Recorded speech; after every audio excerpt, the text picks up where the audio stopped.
रामानंद सागर जी ने अपने करियर में बहुत सारी फिल्में बनाई, बहुत सारे टीवी सीरियल बनाए, लेकिन रामायण सीरियल बनाकर जो जगह उन्होंने जनता के दिल में बनाई, पूरी दुनिया में बनाई है, वो जगह वैसी कोई बना नहीं सकता है।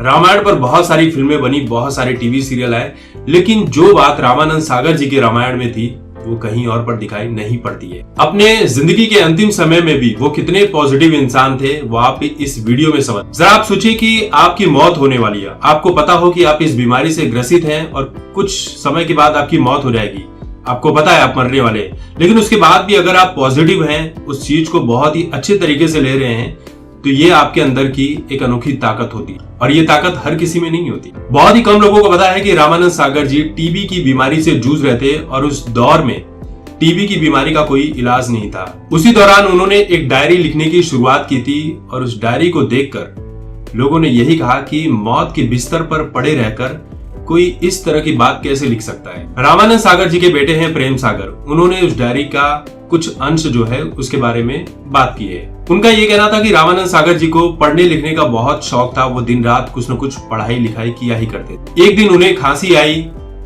तो ठीक था, लेकिन फिर एक दिन और आई तो देखा उन्होंने कि उनके कपड़ों पर कुछ लाल रंग लगा हुआ है और ये लाल रंग खून की निशानी थी, जिसके बाद पता चला कि रामानंद सागर जी टीबी की बीमारी से पीड़ित है। टीबी की बीमारी का उस वक्त कोई इलाज नहीं था, इसके चलते उन्हें सैनिटोरियम में भर्ती किया गया था। ये वो जगह है जहां पर जो भी भर्ती होता था वहां से कभी जीवित लौटकर नहीं आता था, वहां से सिर्फ उसकी लाश ही बाहर आती थी। लेकिन एक दिन देखा उन्होंने कि उसी सैनिटोरियम से एक कपल जो कि एक दूसरे से बहुत प्यार किया करते थे, वो टीबी की बीमारी से पीड़ित थे और वो जीवित बाहर लौट गए।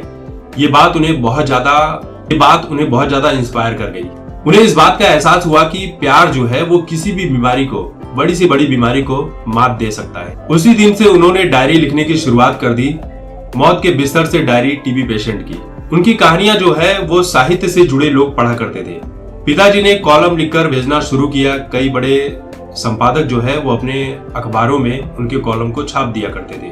लोग यही सोच रहे थे कि एक आदमी मरने वाला है, लेकिन वो इस तरह की पॉजिटिव बातें लिख रहा है। उनकी एक एक लाइन ने संपादकों के दिल को छू लिया। फिर एक अखबार के संपादक ने मौत के बिस्तर से रामानंद सागर, फैज अहमद फैज, किशन चंद्र, राजिंदर सिंह बेदी, इन जैसे लोगों ने भी पिताजी के आर्टिकल को खूब सराहा। मेरे पिताजी को बतौर लेखक भी एक पहचान मिली।